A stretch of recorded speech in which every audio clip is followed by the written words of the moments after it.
This is Comic Picks by the Glick. Hey, and I'm your host, Jason Glick. How you doing, Jason Glick? I'm doing all right, John. All things considered. All things considered. So, what will you be talking about tonight?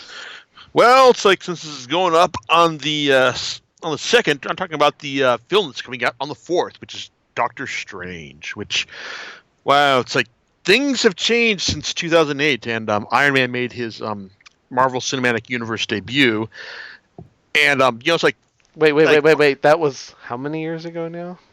it's like 8 years now. Jeez, Arish. Anyway.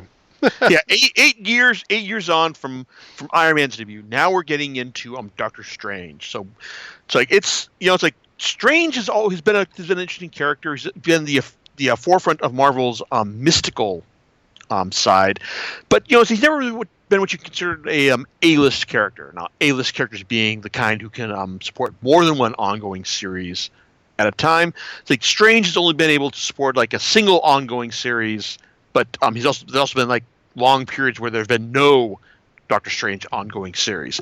Now is not one of those times because we've got a decent enough ongoing series from Jason Aaron and Chris Bacalo. But I'll talk more about that later because it's like I had a couple Doctor Strange stories already in my library, and there are a couple more that doing this podcast for in advance of the movie caused me to get. One of them was quite good. The other one, well, was the collection of original Doctor Strange stories from Stan Lee and Steve Ditko back in the '60s. Now it's like back in those days, it's like Lee was all about pushing the Marvel universe in all sorts of directions. Just like from creating the family dynamic of the Fantastic Four, creating drawing from inspiration from mythology and gods in it's like in Thor, creating a metaphor for oppressed minorities in the X-Men, and we get mysticism in Doctor Strange. And so I picked up the Marvel Masterworks edition, of the original Doctor Strange stories from the '60s, from Amazon. And well, I'll just say that the best thing about it I can say this is the low end of what I'll be talking about tonight, because a lot of it is just hey, Doctor Strange, hey, he's a master of black magic. Like he'll show up. It's like he'll be menaced by some supernatural creatures, but then he'll find a way to disperse them by the end of the story. Oh, and usually the bad guy will turn out to be Baron Mordo, his arch nemesis, who was also trained by the same Asiatic ancient one who trained Doctor Strange. Now there's a bunch of stories in here that it's like in this Marvel Masterworks Doctor Strange volume that it just feels just generic problem, really. It's like, but this is stuff from the '60s. It's one of those things like hey, yeah, it was great at the time, but now it just feels kind of like meh. I mean, I will admit the later batch stories as the volume goes on, when Strange winds up embroiled in a plot that forces both Baron Mordo and the Dread Dormammu to team up to take him out, at least gets some momentum as an ongoing plot.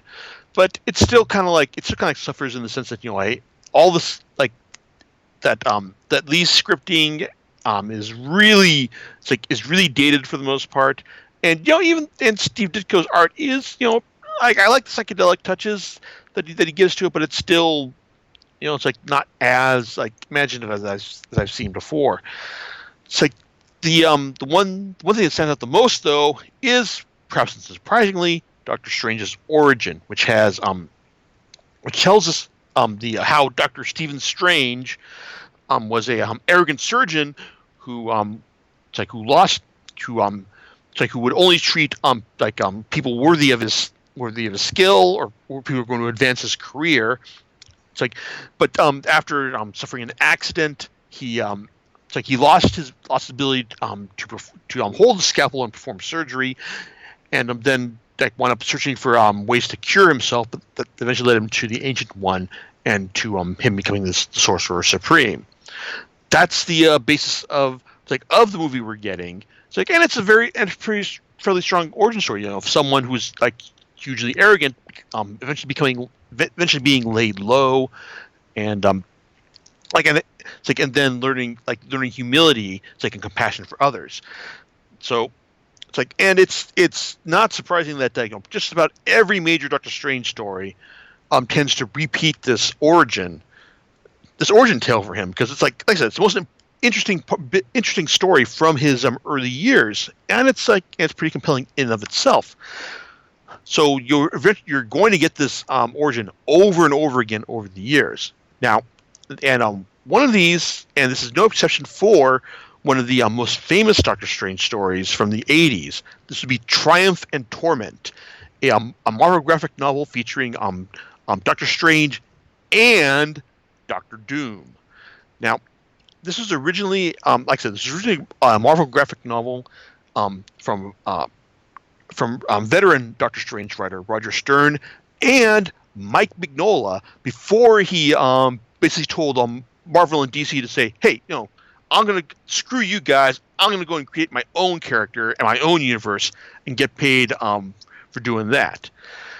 So it's like, and but that being said, it's like, it's one of those things that makes you sad that Mignola decided to go off and do it himself, because it deprived Marvel and DC of all of his immense talents, which are on full display right here.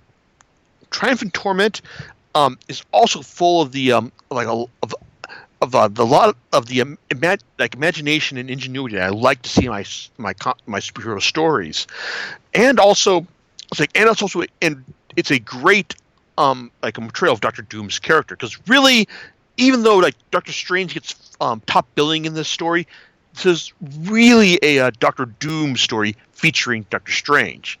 Doesn't start out that way, as we find out that a mystic figure known as the Aged Genghis has sent out a call to all the supernatural sorcerers of the Marvel Universe at the behest of the Vishanti, who are basically trying to determine the current Sorcerer Supreme. Now, probably won't surprise you to learn that Doctor Strange is among these characters, but also Doctor Doom is summoned among them as well. It's like, even though he's appears in full armor, but he surrenders his technical advantage at the behest of when one of the competitors accuses him of having such an advantage. But Doom, he knows that he's got the skills to overcome just about all these pretenders, and sure enough, the challenge to free the Aged Genghis from his prison comes down to Strange and Doom. And while Strange is able to not only thwart Doom in his ambitions, he's able to free the Genghis from his prison and obtain the title of the proper title of Sorcerer Supreme. But it turns out that there's a catch to this competition. You see, whoever wins the competition is ordered to grant a boon to whoever else survived the competition, wasn't enslaved along the way. As Doctor Doom was the only person to survive this, Strange owes Doom one. So, what does Doom want?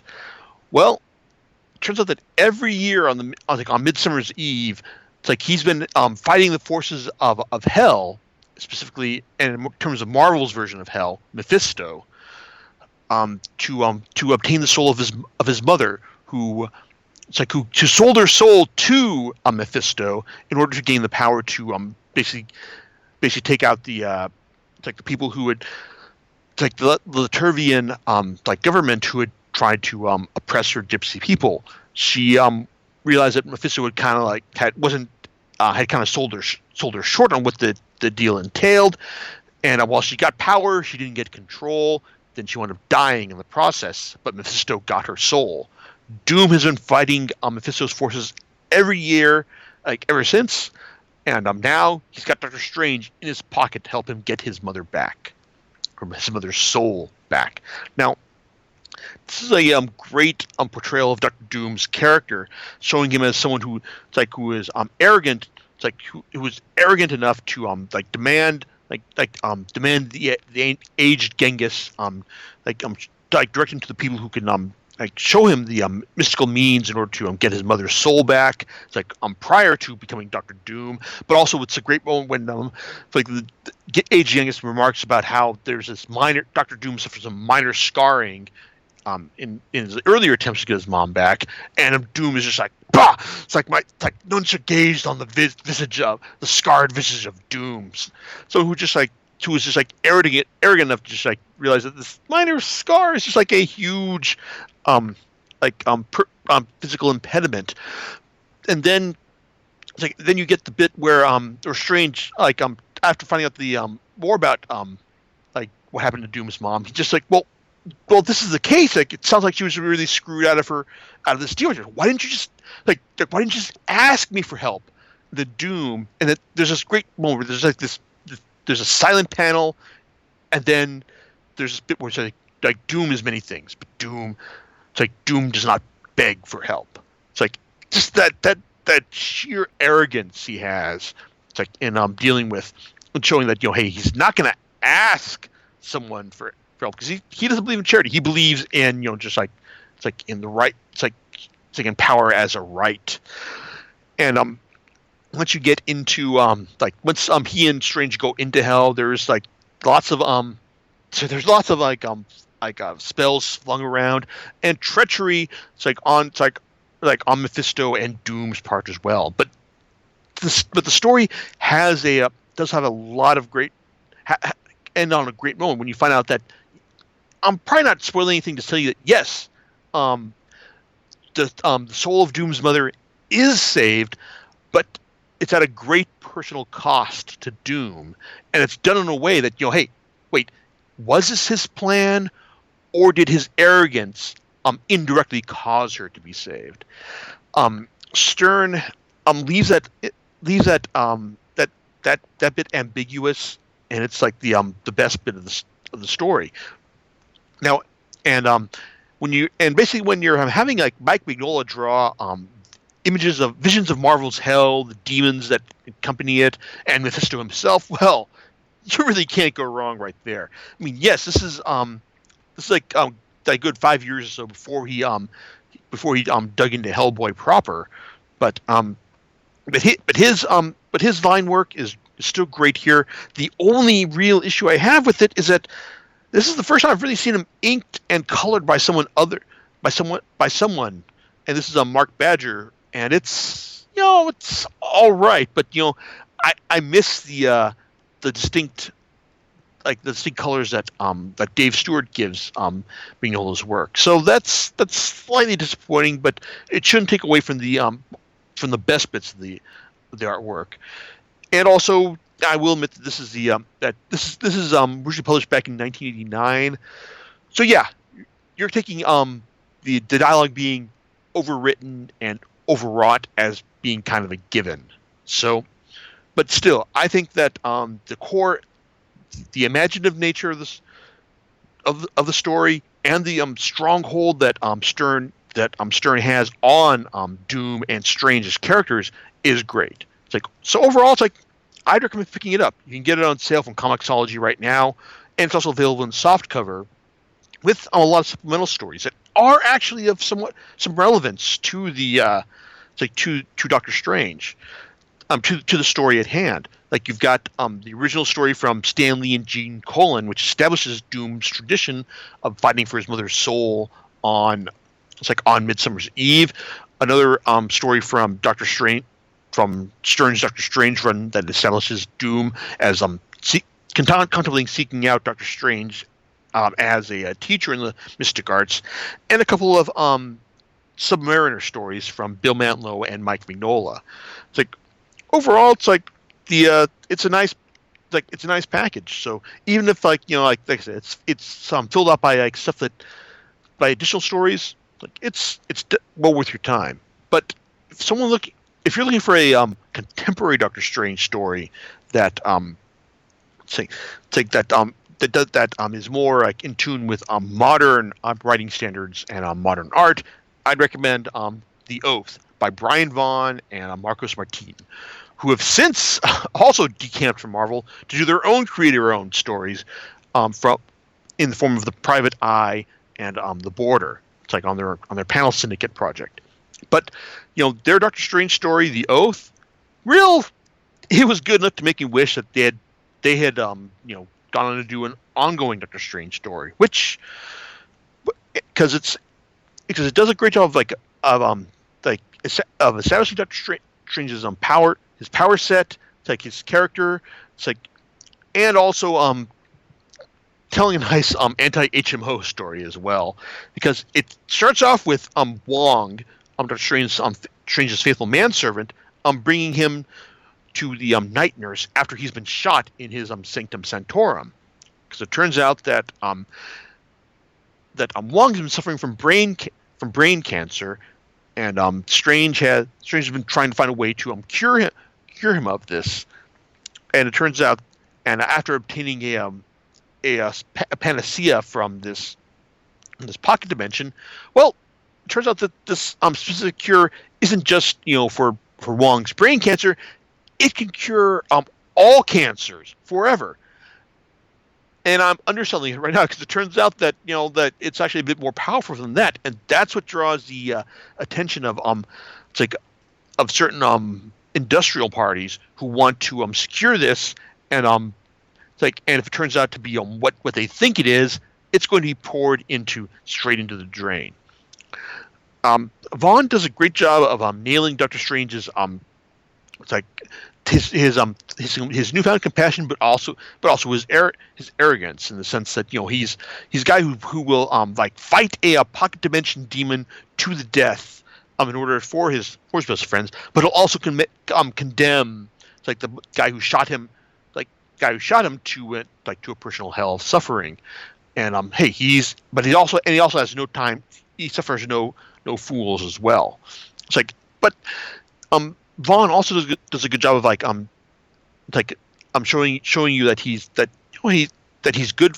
He's a good friend of Wong. It's like that he's more than just that Wong is just more than just like the token Asian sidekick who knows martial arts, but and also he does a good job setting up some chemistry between Strange and the Night Nurse, which was fleshed out by Bendis later on, because Bendis seems to love picking up on Vaughn's stray story threads as well, but that's another story as well. But The Oath it's a story of it's a good story of obligation. It's like of personal history gone wrong. It's like, and it's got, and as well as some great straightforward art that from Martine that nails the that is equally good with showing you the the physical, the grounded physical side of Strange's world. It's as well as the fantastic nature of it as well. It's like I said, if you're looking for a good standalone Strange story, The Oath is right up your should be your first bit. Now, if you're looking for a decent Strange story that has lots of ties to established Marvel continuity, then I'd recommend Ecstatics Presents Dead Girl. Now, bit of history here. Ecstatics was originally started off as Peter Milligan and Mike Allred's reinvention of X-Force. While this was originally the quote unquote edgier X title that was launched way back in the day by Rob Liefeld, they eventually took it over several years back, around the same time that Grant Morrison came on to do New X-Men, and they basically positioned it as mutants as celebrities series, and it was great fun for a good long while, but after a certain point, it's like, hey, it ran its course, and they wrapped it up. So, but then it's like, hey, but it was so well regarded they eventually decided to bring it back for a follow-up miniseries. And while the title is basically says it's a Dead Girl miniseries, and she was a character who was dead, but could also talk to the dead as well. So it's kind of a plus when you're dealing with superheroes who tend to die a whole lot, in their adventures. But but it's also a Doctor Strange, a good Doctor Strange story as well, as he's dealing with like dealing with depression, it's like an irrationality is it's like as well. It's like someone who, as he realizes, why have I said suffice so much? It's like I need to stop saying suffice as much. Now, this being Peter Milligan, yeah, there's a certain arch self-awareness to it, but I've said, I've talked about a lot on the blog about how Milligan is very hit or miss. This is definitely one of his hits. It's like I would actually like to see him take on a Doctor Strange ongoing after this, but the core miniseries actually has a nice focus about it. Instead, it tells you about a unknown supervillain known as the Pitiful One, who is frustrated at the current state of death in the Marvel Universe. As he realizes that hey, only people who are really loved are brought back, but he is able to find a loophole through some magical mud in the in Marvel's version of Hell that allows certain characters, including Ecstatic's own Tika Alucard, to come back for 24 hours at a time. So it's a fun meta take on the nature of death in the Marvel universe, while also establishing setting up a nice relationship between like Doctor Strange and and Dead Girl. And as well as demonstrating Milligan's own quirky sense of humor as well. More than that though, it features art which is from both Nick Dragotta and Mike Allred, but to be honest, it's really hard to tell where one of them ends and the other begins. To be honest, I look at this and think if you told me that, hey, this was a solo Allred joint, I could totally believe you. But knowing more about Dragotta's style after his work on FF and East of West, I could see where he comes in as well. But Ecstatics Presents Dead Girl is a great quirky read that it's certainly mired in in a specific bit of Marvel continuity, but if you're willing to dig through that, then I'd recommend it. Also, to wrap this up, I kind of going on for a while. I went and picked up the second volume of Jason Aaron and Chris Bacalo's Doctor Strange series. Now, I liked the first volume well enough because Aaron is great with throwing in the casual bits of craziness that served him so well on Wolverine and the X-Men. And that fit perfectly well on on Doctor Strange. But this second volume isn't, well, it's not really as good, and it just strikes me as a pale echo of his work on on Thor, on the mighty on Thor, God of Thunder, because where that series had a great opening arc involving the God Butcher, basically someone who was a villain who was specifically designed to take out gods. This one has the Empirical, or led by the Grand Imperator, basically kind of an anti-Superman whose parents were killed by interstellar cult worshipping Shumagorath, and now he's basically bent on destroying all magic in the Marvel universe. So now Strange and all the other magic users in the Marvel universe are kind of on the back foot as they try to fight against him. So this leads them to find the last bits of magic that are hidden in the universe, basically a whole lot of weapons and all, in order to take this guy out and save magic. Now the problem is that the Imperator is kind of a very blank slate. He's just kind of like a generic bad guy who we get his anti-Superman origin, but aside from that, we really don't know much about him or his he never really comes across as a real character besides the fact that he's bitter at magic users for the death of his parents. Also, one thing I haven't talked about yet is how a lot of writers seem to struggle with Strange's power set, but in the sense that he's a magic user. So how do you determine what this magic his limits are at, in terms of how can you just snap his fingers and fix the plot? Well, if you're writing Doctor Strange right, as with Stern and Vaughn and Milligan, then that's not a question. Then you're just like I said, it's either a character-driven story about his motivations, or it's like a or superhero story that relies on like observation of the rules of the genre. So Aaron has an interesting perspective in the sense that magic has a price that must be paid, and well he as in the first one it was revealed that Wong was setting up sacrifices in order to make sure that Strange's magic bill was being paid. But Aaron doubles down further here by revealing that, hey, it turns out there's a monster in the basement made up entirely of the pain that Strange has suffered as well. So it's kind of like he's going from like two different angles here, and also apparently with the idea of setting up a monster later on that's going to need to be confronted as well. Even though Strange and this pain monster have to team up at the end of the arc in order to beat the Imperator. But the Last Days of Magic Volume 2, not really the say like the great Doctor Strange story I was expecting from Aaron. I mean, like I said, there's the general tone he strikes I like, and Chris Bacalo's art is great. It's perfectly suited for the for the character and like the crazy details he puts in. But and I'll admit this is part of my problem as well, because I bought the digital version because it was a lot cheaper than the hardcover. I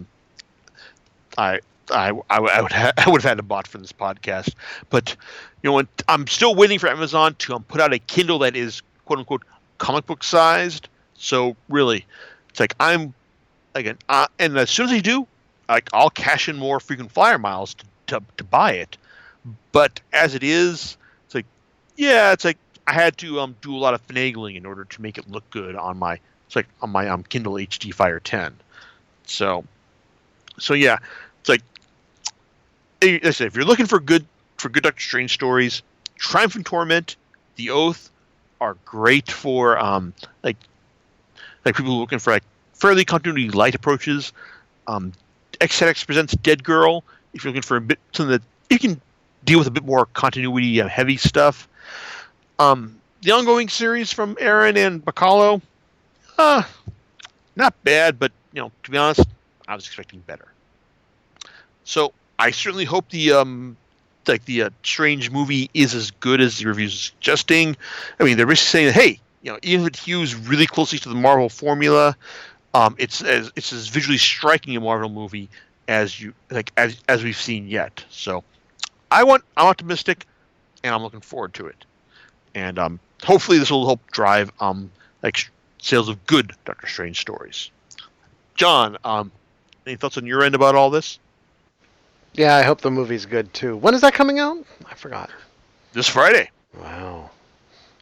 Well, this is going to be good timing for most people to listen to this podcast, huh? Just like I planned. Just as you planned. And speaking of planned, what do you have on tap next time? All right, next time is likely going to be a spotlight on Nick Spencer, because I've got two of his titles in my two review list, and after that, well, we're talking about the Apocalypse Wars in X-Men. All right, well, sounds great, and we'll catch you next time on Comic Picks by the Click. Laters.